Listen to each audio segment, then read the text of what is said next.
Well, Simon, after that tremendous introduction, I don't really, I hope you're not going to be too disappointed, but it rather reminded me of when Sir Anthony Eden once introduced Winston Churchill, and he went on for about 25 minutes going right through his sort of CV. And Winston Churchill, when he rose, said after hearing that introduction, he could hardly wait to hear himself speak. I'm afraid that I'm not quite in that situation at all, but I am, and Mr. Consul General and Tim Lindsay and ladies and gentlemen, I am greatly honoured, and it's a great pleasure to be here at this impressive school, and have been invited to address the CILIS, the Centre for Indonesian Law, Islam and Society, on the subject of Australia and Indonesia and Australia in the Asian century. Now, it's also a particular pleasure because Melbourne University, as Simon mentioned, is my alma mater. I spent 3 exciting years, 1946 to 1948, here immediately after World War II at this university, and they were very rich in experience and intellectually stimulating. As Simon mentioned, I have an arts degree, so I'm not a lawyer, but I have actually worked for the old legal firm of Allen and Hemsley, although I'm not a lawyer. I've had a certain amount of experience with legal companies. It's also a great pleasure to be here with Professor Tim Lindsay, who has contributed so much to our relationship with Indonesia, in particular through his record chairmanship of the Australia-Indonesia Institute. When I was chairman, he was on the board, and that seemed sort of eons ago. And delighted that you're still the chairman. Now, this evening, I want firstly to set the Australian-Indonesian relationship in a wider sort of global framework. The government, that's our government, asserts that we are building our future in the Asian century, and that our relations with Indonesia have never been better, I think, to use Foreign Minister Bob Carr's phrase. But I think that the rhetoric and the spin emerging from government, from ministerial offices, much of which finds its way into the media, does give a somewhat false sense of satisfaction at our progress. Secondly, I want to emphasise what I've already said, and Simon touched on it, of course, about the growing importance of Indonesia globally, regionally, and in particular for Australia. And thirdly, I want to draw on my own long experience. I've made some 25 visits to Indonesia since retiring from the Department of Foreign Affairs and Trade, and to use what limited influence I may have as an ageing retiree on what I believe is really to dispel some of the misconceptions and indeed ignorance which linger in much of our wider community about Indonesia. And fourthly, I want to say something about Australia's national identity in terms of our Southeast Asian neighbourhood. Now, these are big picture and important issues on which there'll be different views, so I would also like to leave as much time as I can for possible discussion. As Simon also said, I've never been so heavily wired before, and we need to be aware that it's being recorded. But my approach has always been there are no such things as embarrassing questions, only embarrassing answers, and I'm quite happy to try and deal with anything. Now, the rise of Asia is being driven. It's really not, I mean, it's, in a sense, it's a recrudescence of Asia.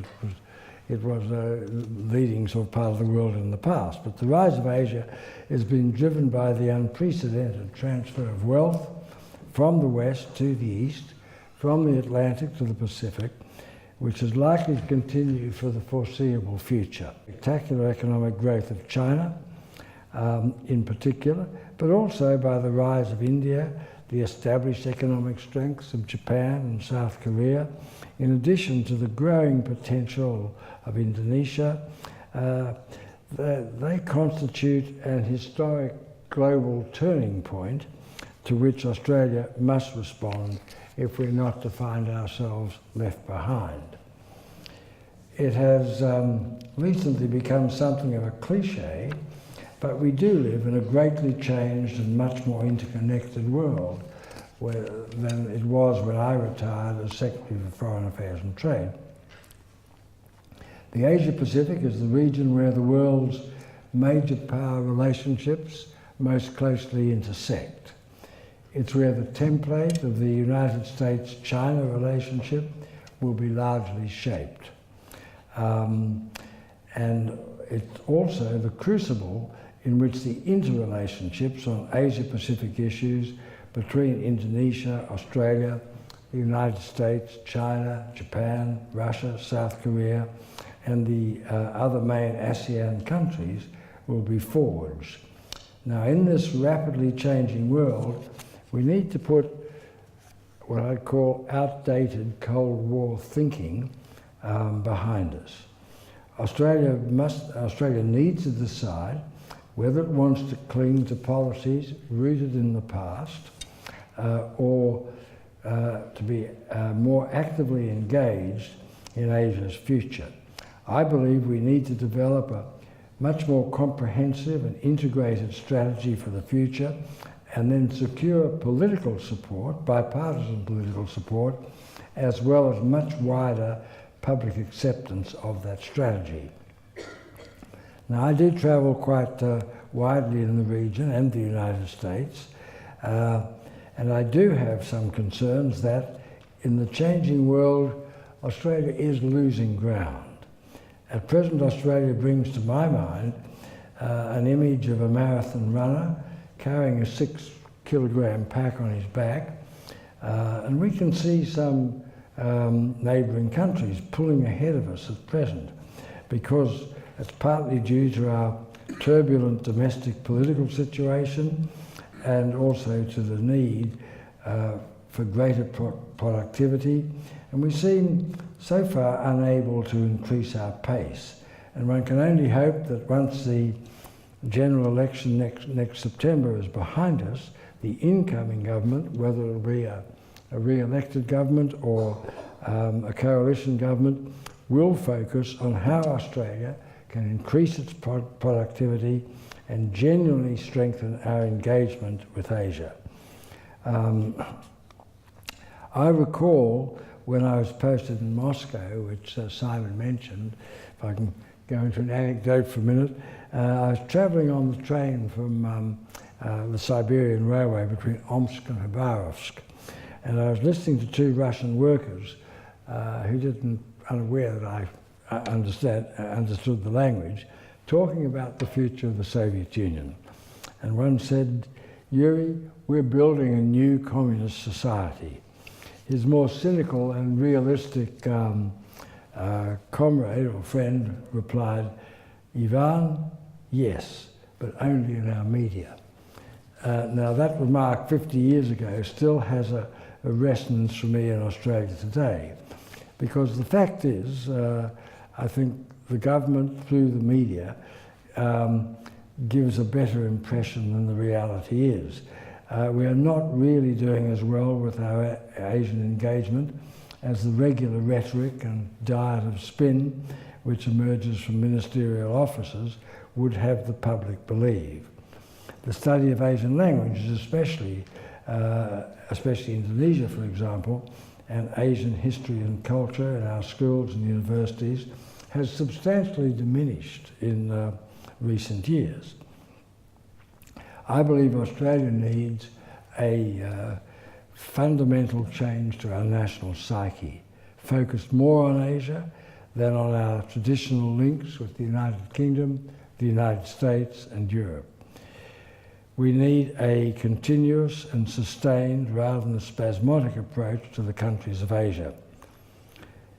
The idea that Australians do not have to choose between our history and our geography is simplistic and has been a politically convenient cliche, or an expedient cliche, to avoid considering in depth our relationships with the United States and China and other important Asian countries. Our history is our past. Some of it is noble, some of it is shameful. The reality is that our future lies in our geography. The steadily increasing importance of countries in Asia and the need for Australia to adjust to its geographical environment is of course not new. Successive Australian governments have advocated this, but over time their responses so far have yet to reach their stated objectives or government rhetoric and have been far from adequate. So I think a key task for the Australian government, which comes to power in September, will be to determine a more appropriate and updated balance in our relations with the United States and China, the emerging superpower, and another will be to reinforce with action and funding the government's rhetoric about our role in the Asia-Pacific region, especially with Indonesia as the largest country in Southeast Asia. There is currently a debate as to whether the United States is in decline or whether it will continue to maintain a strong involvement in Asia. And another debate as to whether China's economic progress will stumble as a rising Chinese middle class may challenge the continuing authoritarian rule of the Communist Party of China. Now, the United States, traditionally a major importer of oil, natural gas and coal, is now undergoing a great change. Its production of shale oil gas means that the United States could overtake Saudi Arabia as a producer of oil and gas by 2020. Problems which seemed insurmountable 5 years ago there can now be surmounted. So although the United States still faces considerable domestic political and financial problems, I think it would be wrong to assume that it is in economic decline and will prove unable to maintain a strong role and presence in Asia in the future. It certainly intends to from its public statements. In respect of China, there's no intrinsic reason, in my view, why China, under its system of authoritarian capitalism, through which some 400 million people have been lifted out of poverty, cannot continue to rise peacefully, provided that the new leadership under Premier Xi Jinping, established earlier this year, manages the major social and economic problems which China will need to address. In the Asian century, Australia must maintain, I think, an unambiguous signal to the Australian public, as well as to the United States and Chinese governments, that while we are in a long-standing alliance relationship with the United States, and while we have different values from China, we welcome the rise of China and oppose policies directed at the containment of China.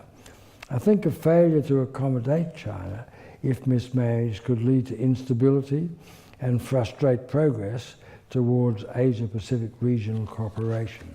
Now, all countries in the region need continued peace and stability if they are to continue to grow economically and deal with competition within the region for resources, including food and water. So I think the present debate about China in this country mainly assumes that Australia really has no choice but to support American primacy in Asia against the perceived threat of a rising Chinese hegemony.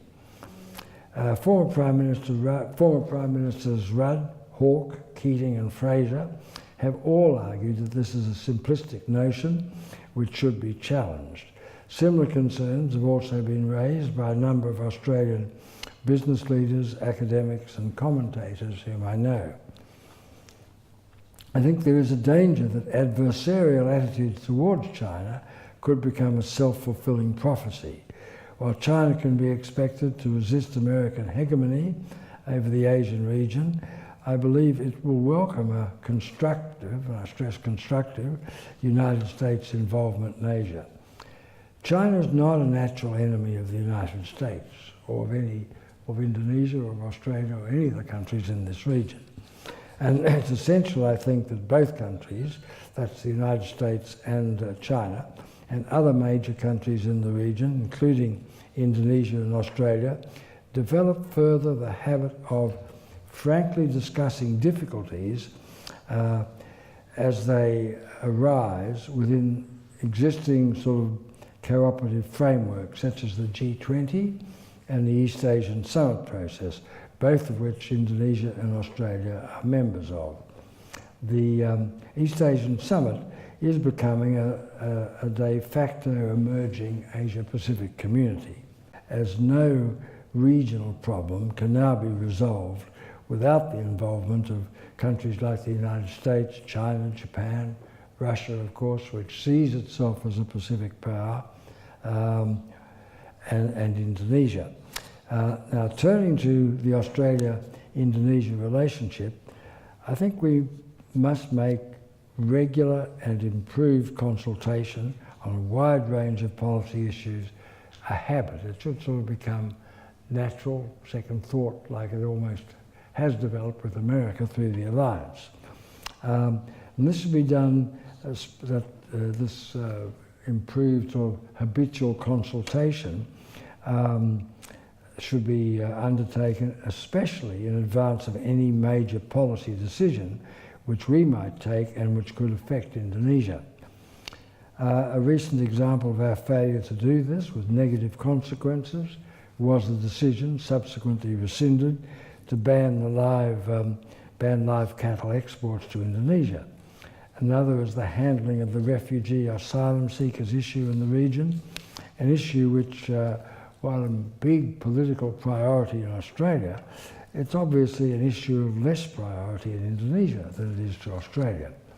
Another was the decision, I think, announced during President Obama's visit in November 2011 to locate 2,500 US, or to rotate 2,500 US Marines through Darwin.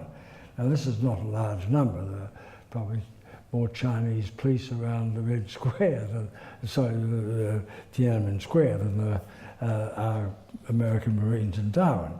But a group from the New South Wales branch of the Australian Institute of International Affairs, which toured Indonesia earlier this month, in summarising their impressions, said that one of the main impressions members gained was that, and they referred in this context to the marine rotation, was they'd like to see Australia follow a more independent foreign policy, not based either on compliance with American wishes or a fear of China. I think Kevin Rudd put this very well when he was foreign minister. He made a speech about America and China, and he said that in respect of America, alliance does not mean automatic compliance, and understanding of China does not necessarily mean agreement with its policies. I think he put that very well. It's clear that the Australians and the Indonesians, I'm talking now not about us here, but the communities, need to know much more about each other. It's regrettable that many Australians still regard Indonesia as something mysterious, sometimes chaotic, corrupt, in which the rule of law is very weak. Perhaps these volumes will be useful in dealing with that issue. And according to the Lowy Institute's polls, a number of Australians still see Indonesia as a potential threat. Now this is largely because of historical fears, its size, its proximity, its assumed potential instability, and its activities in West Papua, which is of course part of Indonesia.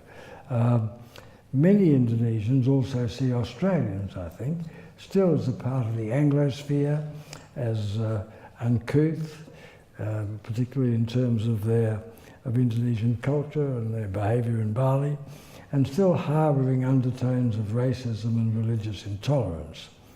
Now, these suspicions, of course, go back to the bad old days of the White Australia policy and statements of politicians such as Pauline Hanson. Now, many Indonesians I have encountered still have some uncertainties about the depth and sincerity of our commitment to our Asian and Southwest Pacific neighbourhood. I've always felt that on visits we were on a sort of good behaviour bond in the eyes of many. Now, while Indonesia, like Australia, welcomes a constructive, continuing United States involvement in the Asia-Pacific, there is some concern about the so-called pivot to Asia, now referred to as rebalancing. Now, Australians in particular, and I would imagine Indonesians too, want to know what this will actually involve, as far as we're concerned for Australia, in United States strategic thinking. In respect of Indonesia, I would think there will be some concern, for example, if we are seen as bound to American military activities. Another is the extent to which the Cocos Islands, which are so close to Indonesia and Malaysia, yet now territorially part of Western Australia, might be used, including by drones, for security purposes in Southeast Asia and the South China region. While the present government maintains that Australian strategic cooperation with the United States is not related to any containment policy, the government's rhetoric should not be contradicted by our actions. Also, we should, as a matter of course, I think, keep Indonesia informed of what involvements we may be entering, which may affect them as well as us. The Australian public is not fully informed at present on what is being planned in the context of the United States pivot to Asia. I think some of our ministers and spin doctors often obscure issues and mislead the public. Now, this reflects what I mentioned earlier, what I think sort of residual Cold War thinking. John le Carre has written a number of books, as I'm sure some of you have read. I remember one Absolute Friends, he said, politicians tend to lie to the press, see their lies printed, and then call that public opinion. In trying to justify failed policies, such as the Howard government's involvement in the Iraq War, and more recently the Gillard government's approach to the continuing war in Afghanistan, the real situations, I believe, have been concealed from the Australian public, and as have their wider implications for Australia. Now, we need to ensure that this approach does not continue in respect of the United States rebalancing in Asia. And if I may quote John le Carre again, I've forgotten what book it was, but it was one of the books he wrote after the Cold War had allegedly come to an end, and there was a British MI6 man and a Russian KGB man having a post-Cold War drink together in Paris, and the Brits said, well, you know, the Cold War's over, life should change. And the KGB man said, yeah, the music stopped, we're still dancing. And that's, I think, a good comment. It is, of course, of great importance to Australia that Indonesia will have parliamentary elections in April next year, and they will be followed by the presidential election in June. So there will be a major political change in Indonesia next year. Now, it is too early to predict who the new president will be. Undoubtedly, it will not be Susilo Bambang Yudhoyono SPY, because under the revised Indonesian constitution, about which we have a splendid book now, the president is limited to 2 terms. While some disappointment has been expressed that SPY has not been as effective in his 2nd term as many Indonesians and some Australians had hoped, he will nevertheless leave Indonesia in better shape, much better shape than it was when he was first elected.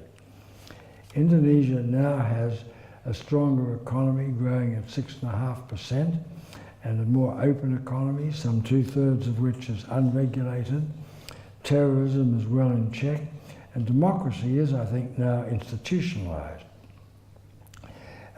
One statistic I ran into, which surprised me recently, that Indonesia now has over 1,000 newspapers, 10 television networks in Jakarta, and 140 regional television stations.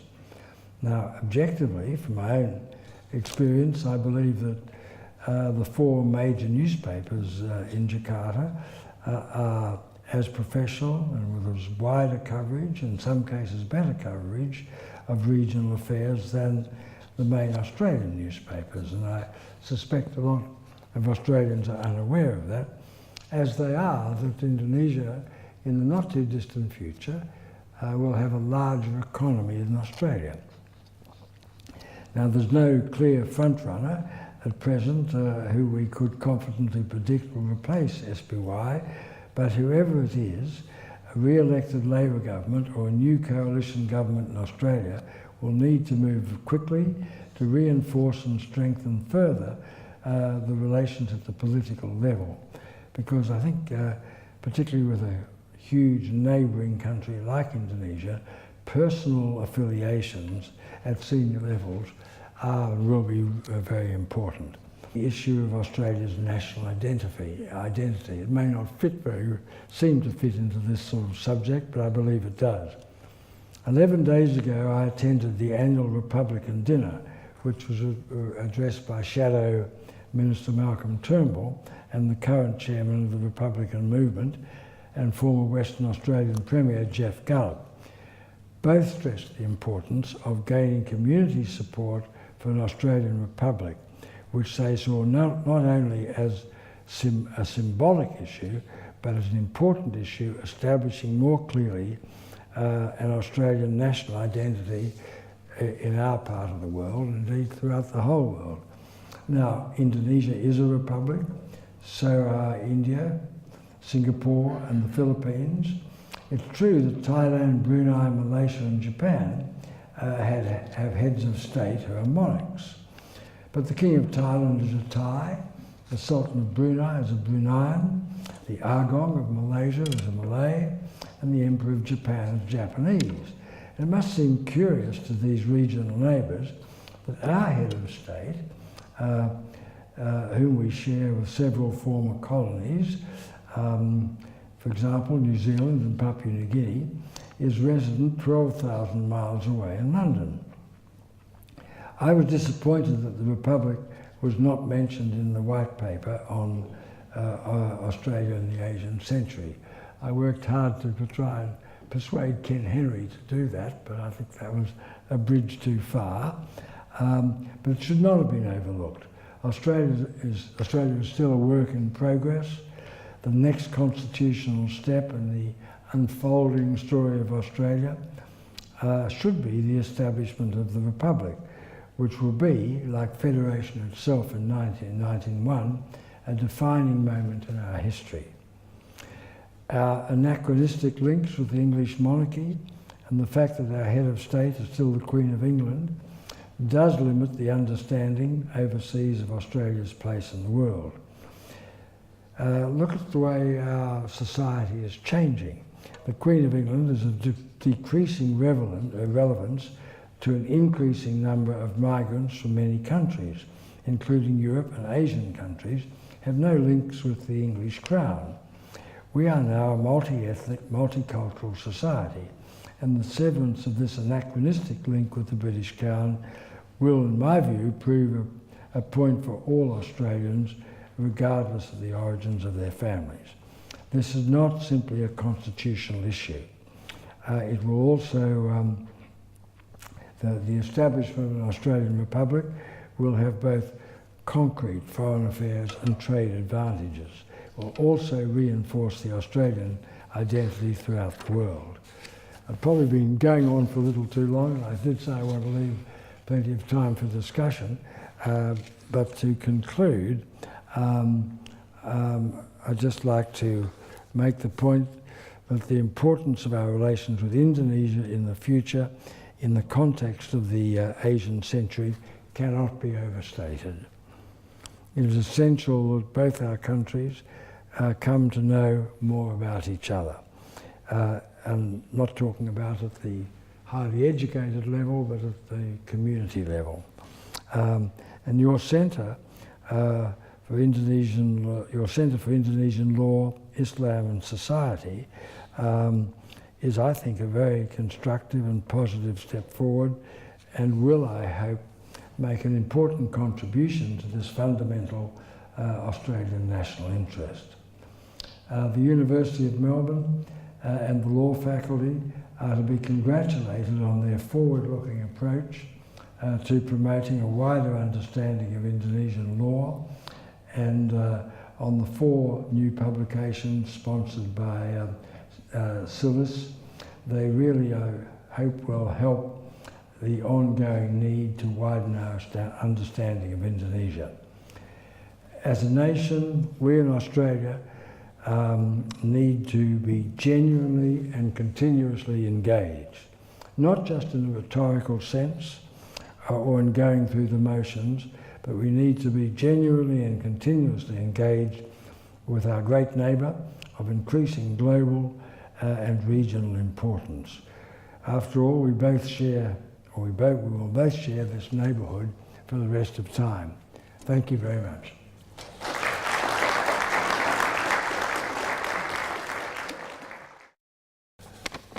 We have a tradition here that when you ask a question, you give your name and any institutional affiliation you may have before the question is asked.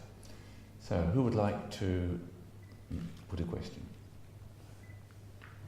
Don't be shy. As I said, there are no embarrassing questions. There's one down here and one over here. Thank you. So we'll start up the back there. Stuart Fanning, I'm an associate at the Centre. It was reported that the Indonesian ambassador attended the budget reply by the opposition leader. I'm not sure if this is a precedent or not, but I was just wondering if you had any observations to make about what that might indicate. This was the observation he made about the emphasis would be on Jakarta, not on Geneva? Well, possibly, but just also the fact that the Indonesian ambassador attended to, was present during the opposition leader's budget reply in Parliament. Well, I think the media play games with this, and I read some reports suggesting that this meant the Indonesians had decided that there would be a change of government, and that's why the ambassador was there. That's not the case at all. There are a number of ambassadors at both at Gillard's speech and at Abbott's speech. But I think what I found interesting, I must say I was there for that because I'd been involved in the Australian Australian-American leadership dialogue for young leaders, and we didn't arrive in Canberra till Wednesday, so we missed Gillard's speech, but we met both Gillard and Howard, Gillard and Abbott, and it was an interesting period. I think that the important message I took away really was that we've really got to get through these next few months, get this toxic political situation behind us, and then start looking out to the world in a more coherent and responsible and important way. Now, I think there are 2 elements in Abbott's speech which touch on the question. First was the emphasis on what he called a reverse Colombo plan. How that will work needs to be explored, but I think there are good possibilities there. The whole idea is financing more Australian students to do semesters in Indonesia. And the other was the comment that he'd be putting more emphasis, as he put it, on Jakarta rather than Geneva. That amused me because my eldest son is our ambassador in Geneva at the moment. But we've discussed it on the phone, and we think it's shorthand for an acknowledgement that as I said earlier on, that there's been a great shift in wealth and influence from Europe and the West to Asia and the East, and that he's also said he's going to make his first visit as Prime Minister to Indonesia, and all that, I think, if there were to be a coalition government to power, I think that it will give people who want to see these sort of issues a hook to sort of press them to do that. It's early days, but the point I made in my speech is that whichever side is elected, it's really time to take this seriously, not just talk about it, not just rhetoric and going through the motions, but really trying to do something to underline that there has been a fundamental change in our national approach, to change to our national psyche towards Asia, and less sort of focused on traditional countries like Europe, the United Kingdom and America. We might just try and get two questions before you have an answer. So please, your question and then second question there. Thank you. Okay, my name is Badrus Solen from Deakin University. I'd like to have some question, but one I'd like to have additional. As your argument about Carolinians and freedom of expression is really is known at how the number of newspapers and online. There is a lot of online newspapers in Indonesia, not only in Jakarta, but also developed by some journalists in, for example, in Aceh, in some region. It's a big one for Indonesian development now. But that's my question will be not about that one, but one question is about what is the views of Australian government or Australian people on the rise of candidate of President in Indonesia, Prabowo, that is the issue of immorality and a lot of human rights violations for him. And second question is about why Australian citizenship is always engaged in the elite part, for example, defense or security or other political international issues, but why two people engagement is so difficult? There is the program of youth or religious exchange developed by Australian Institute, but I think it's very slow and not very much successful, according to. Thank you for the talk. My name is Chris Risey. I'm a PhD student in the School of Social and Political Sciences here at University of Melbourne. And my question is, I guess, a two-part, but quite closely related about ASEAN, something that you didn't speak at great length about in the talk. But at times ASEAN's been a very frustrating organization, both those internally as well as those that observe it from the outside. And I was wondering where you saw Australia's role in ASEAN going forward, as ASEAN attempts to make itself more resilient and deepen some of the institutions that are there. So I missed the words Australian role in what? Just as ASEAN goes forward. Engagement, Australia's engagement with ASEAN, but then specifically Indonesia's role, leadership role within ASEAN, and how that might be reflected in the Indonesian-Australian relationship. I guess those questions probably more for the Indonesian Consul General, who's here with us now. Your first part was about the issue of General Prabowo becoming a possible president. I think it's far too early to say. Election is not until June next year. I've actually met him. And I think, these human rights problems which you mentioned, he's a very articulate, plausible person. Not for a minute will say he's likely to win the election. He's apparently marginally ahead on the rather rudimentary polls that you read in the Jakarta Post at the moment. But I think, the Indonesian population is basically very young, and a lot of them will not have any sort of recollection or memories of what happened in East Timor, with which General Pereira is associated. So I don't think his past is going to be a big factor now. Tim might have different views of that, I don't know. On the issue of the why is engagement so difficult, it's not really difficult, it's just that we need to make it more habitual, spend a lot more time explaining what our policies are and listening to what your policies are and what the motives are behind them. On the second question, what's the role as Indonesia goes forward?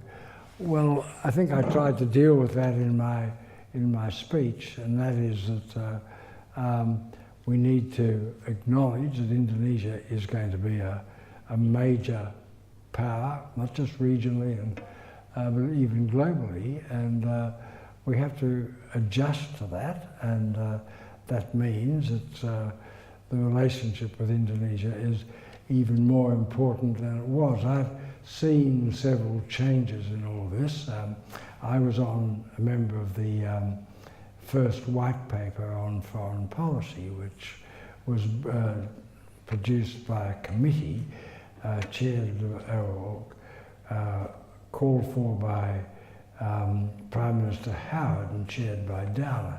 And we had a sort of endless semantic argument about the order in which we put the countries, China, the United States, Indonesia. We didn't have India in those days, and Japan. So we ultimately decided to do it politically, alphabetically. And then when, after 9/11, John Howard was still the Prime Minister, he changed it. He now said that our most important relationship was the United States. I think that's quite wrong. It led us into a lot of problems when he said that in response to 9/11 we would do anything that the United States wanted us to do. That led us into the second Iraq War and the morass that became. So we tend to go through these semantics as who's more important than who. And if you list them, New Zealand or Papua New Guinea ring up and say, well, we're neighbours, why don't you list us? But in my view, that as I said at the beginning of the speech, that the looking ahead and looking at where we live, I firmly believe that our principal, fundamental relationship in the longer term future is with Indonesia.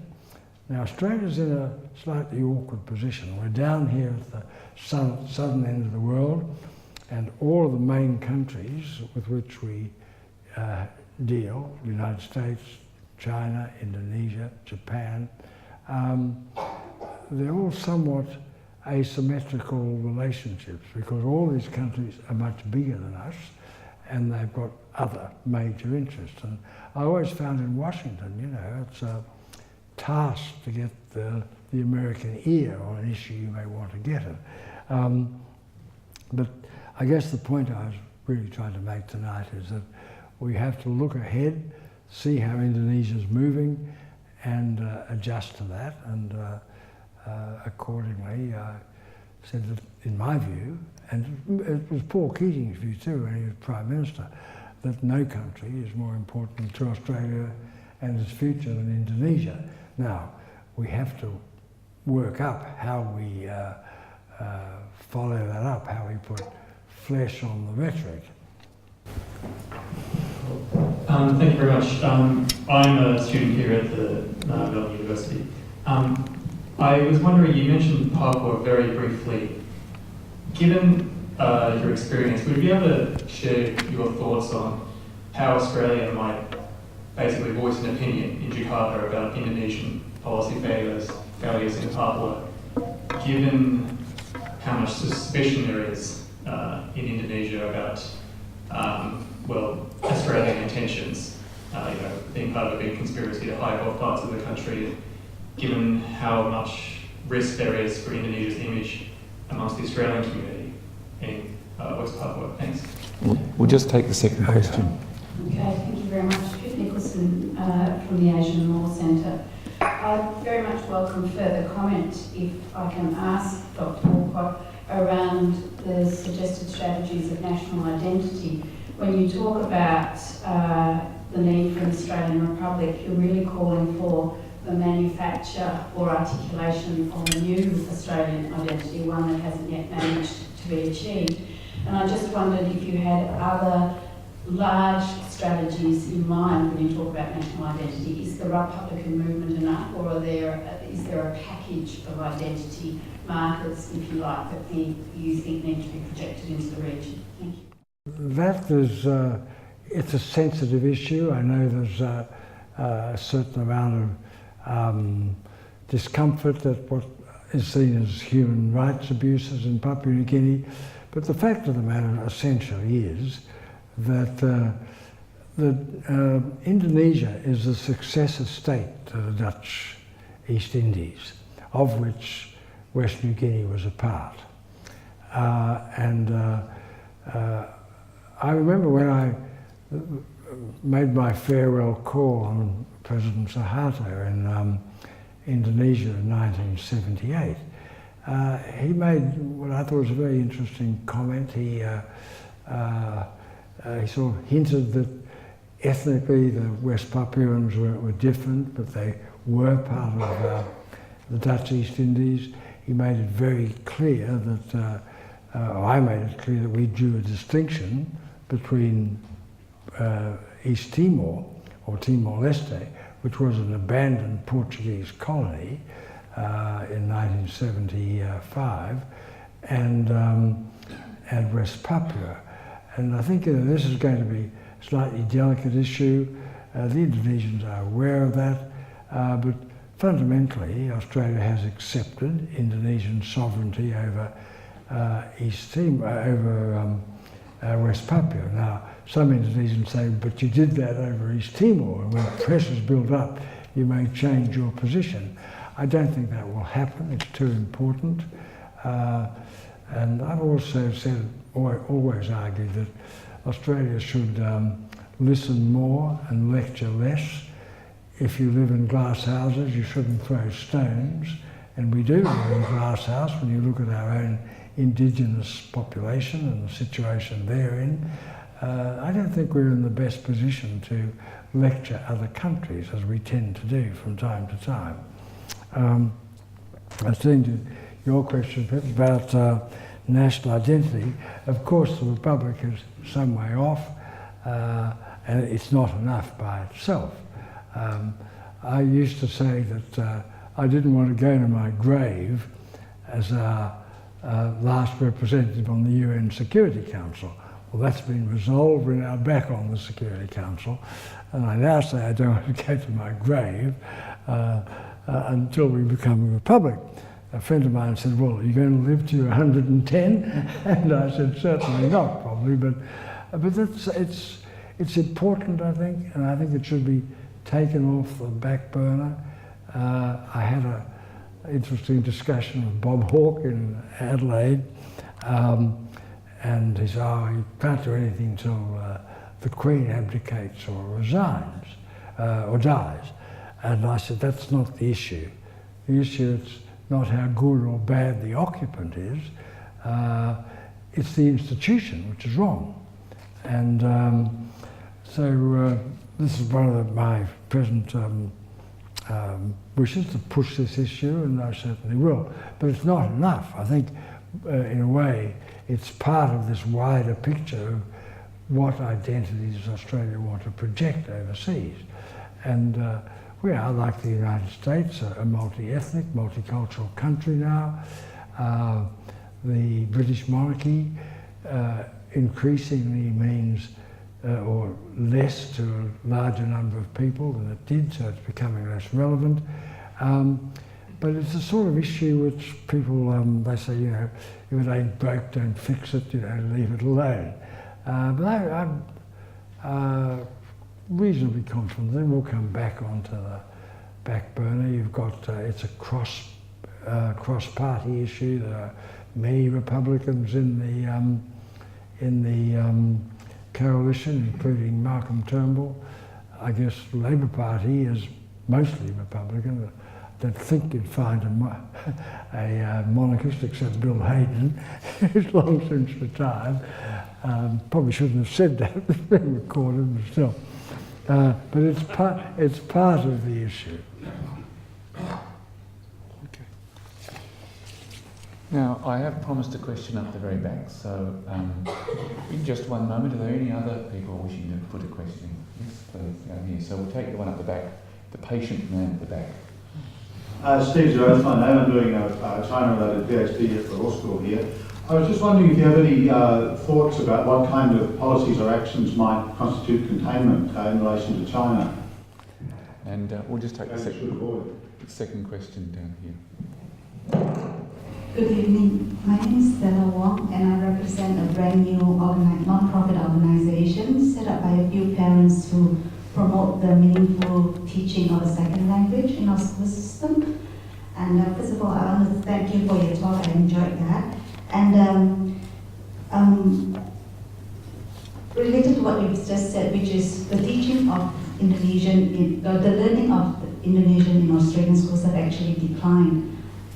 And this is true for a lot of other languages that are being taught in our school system, even though the teaching of law has been in our school curriculum for a long time, and there have been many national language initiatives.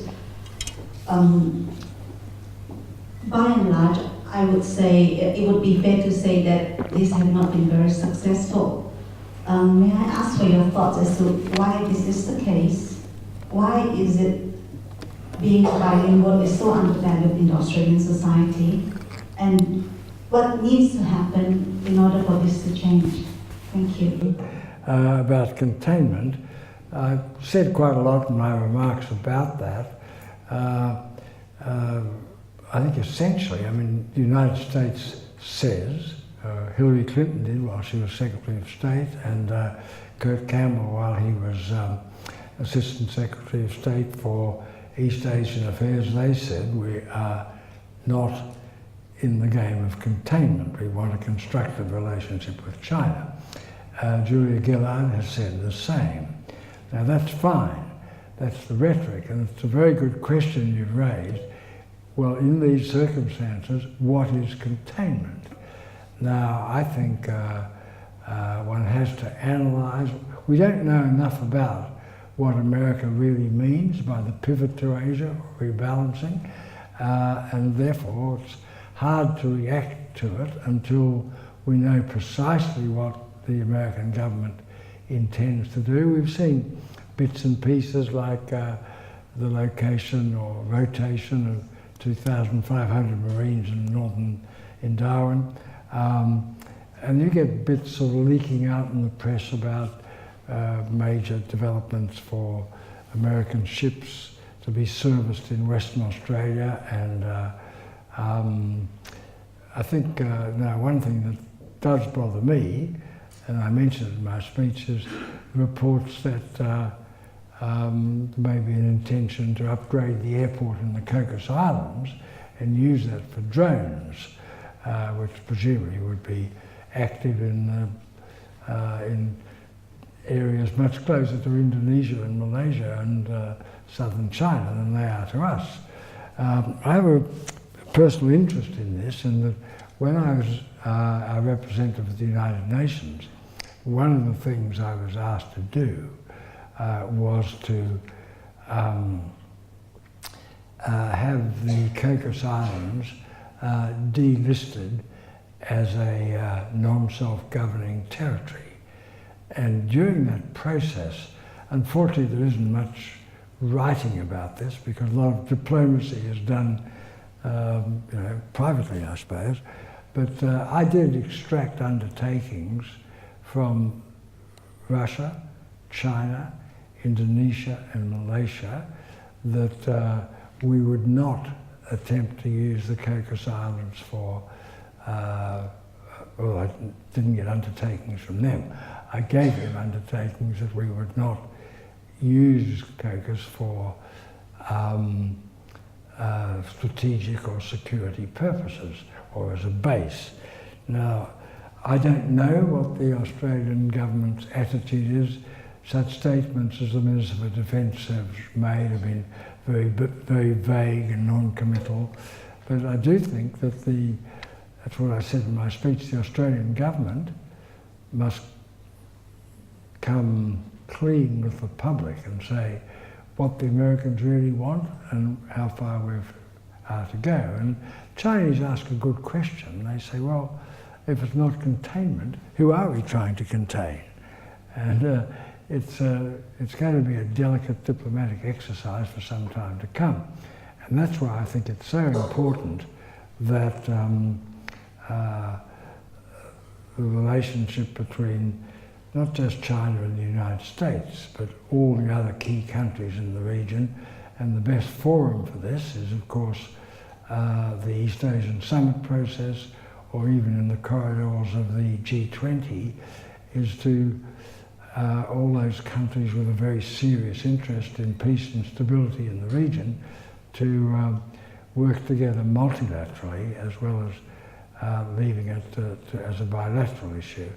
Now, I will say that a lot more is going on behind the scenes between the Chinese and the Chinese and the Americans in the way of consultations, and I think one hopes that they come to the conclusion that they don't allow issues like competition for resources or territorial disputes, which Japan at the moment is trying to exploit, or what North Korea is doing, sort of drive wedges between them.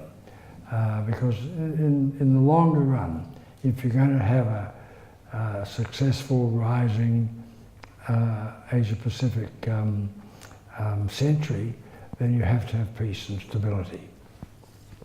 Now, there was Ms. Wong's question about languages. It is a pity that they've fallen off, with the possible exception of Chinese. I thought the government made a very strange statement in the white paper where they said they were going to include Hindi as an important language to teach in schools. That's nonsense. The Indians would have been amazed to hear that. And we have a new High Commissioner in India who does speak Hindi, but he can't use it because the Indians all want to talk to him in English.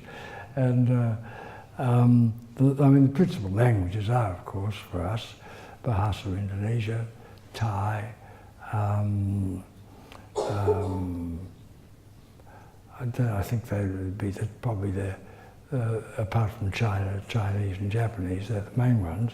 But it's wider than language, it's their culture too. I mean, when I did history at this university, we did a lot of British and European history, almost no Chinese or Japanese history, or Indonesian history for that matter.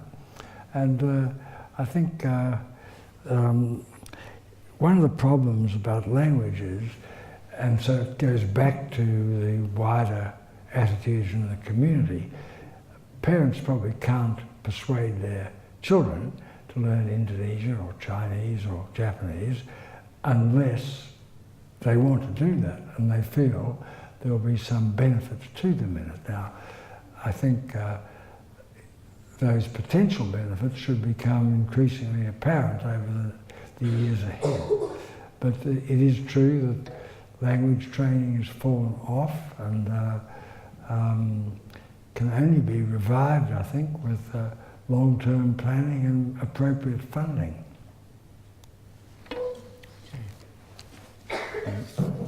And one might hope that as part of a new package of identity for Australia, that might include altering the fact that we are the OECD country rated with the lowest level of second language skills.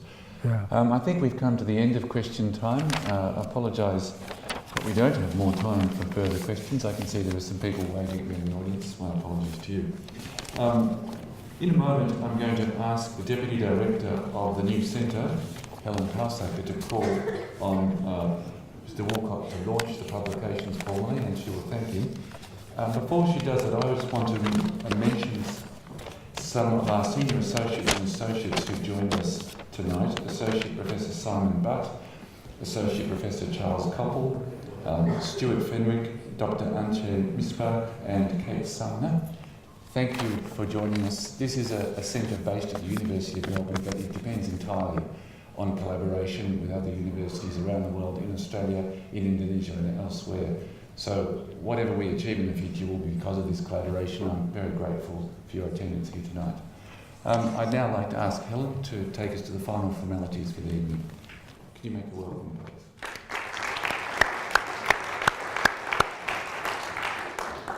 Thank you very much, Tim. And before we start the launch, could I ask for Simon Butt, Antje Misbach and Kirsten Steiner to come forward as the authors of the books. Tim, we've already seen. So if you could just come down to the front and stand near your books. So if I could ask you, Dr. Woolcott, to launch the books for us. Well, can I borrow a microphone or do you want me to do it from there? No. Yes, yeah. Well, it's a great honour to launch these books. I think that they're a great contribution. I'm frankly surprised how beautifully produced they are. You've got the 3 volumes on Islam law in the States, in Southeast Asia, dealing with Indonesia, Singapore, Malaysia and Brunei. And I think that's going to be a very important resource, and it's a great honour to have been asked to launch them. I also think the book on the Constitution of Indonesia reminds me of there's no constitution I know of which needs more revision than the Australian Constitution. And I wish we had a good book like this to guide us through that course, because, I mean, our Constitution makes no reference to a Prime Minister or a cabinet, makes dozens of references to the Queen of England, makes no reference to the indigenous people. I mean, our Constitution is really a terrible mess. And I'm sure we can learn something from the process that from the launch today and what CILIS has done. I think it's a very, very commendable series of 4 publications, and I can't pretend to have read them all through, but I have skimmed them, and I do intend to read them when I get time. Anyway, it's, as I say, an honour at the law school to have been invited to launch these 3 works, and I'm very glad to do so.